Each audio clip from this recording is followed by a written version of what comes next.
কি গ্রামীণ ফোনে এমবি চেক করতে পারেন না? তাহলে আপনার জন্য এই ভিডিওটা খুবই গুরুত্বপূর্ণ। আপনাকে প্রথমে যে কাজটি করতে হবে, গ্রামীণ ফোনের যে ডায়াল প্যাডটি আছে ওটিকে খুঁজে বের করতে হবে। তারপরে আপনার যে কাজটি করবেন ওই ডায়াল প্যাডের ভিতরে চলে যাবেন। তা আমি আমার ডায়াল প্যাডের ভিতরে চলে গেলাম, তারপর এখানে ডায়াল করতে হবে। এই যে এইখানে ডায়াল করতে হবে স্টার 121 স্টার 1।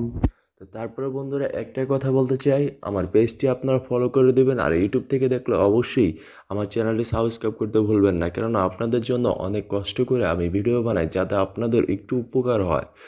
তারপর আপনারা যে কাজটি করবেন, আবার স্টার 4 দিয়ে ডায়াল করে দিবেন। তারপর আপনাদের যেই সিমে গ্রামীণ সিম সেই সিমে ডায়াল করে দেবেন। আমার যেহেতু অন সিমে, তো আমি ডায়াল করে দিব।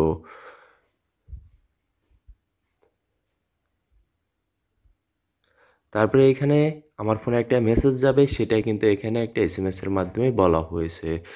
আমার ফোনে একটা মেসেজ যাবে। তার একটু উপায়ে আমরা কি করতে পারি, এমবি চেক করতে পারি, সেটা হলো গ্রামীণ ফোন অ্যাপস দিয়ে। আপনার যদি অ্যাপস ডাউনলোড না থাকতে তাহলে আপনারা এই উপায়ে দেখতে পারেন, আর যদি অ্যাপস ডাউনলোড থাকে তাহলে আরও সহজভাবে দেখতে পারেন। এই জন্য আমাদের প্রথমে চলে যেতে হবে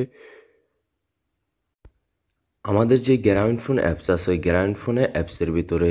তা আমি আমার মাই জিবিতে চলে গেলাম।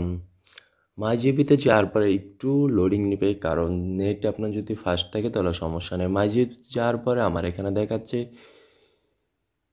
0 MB, 0 মিনিট, 0 ব্যালেন্স। তো আপনারা অবশ্যই বুঝতে পেরেছেন যে কিভাবে এমবি চেক করতে হয়। তো আশা করি আপনাদের কাছে ভিডিওটা অবশ্যই ভালো লেগেছে, আর ভিডিওটা ভালো লাগলে অবশ্যই কমেন্ট অ্যান্ড লাইক করতে ভুলবেন না। তো দেখা হবে পরবর্তী কোনো ভিডিওতে।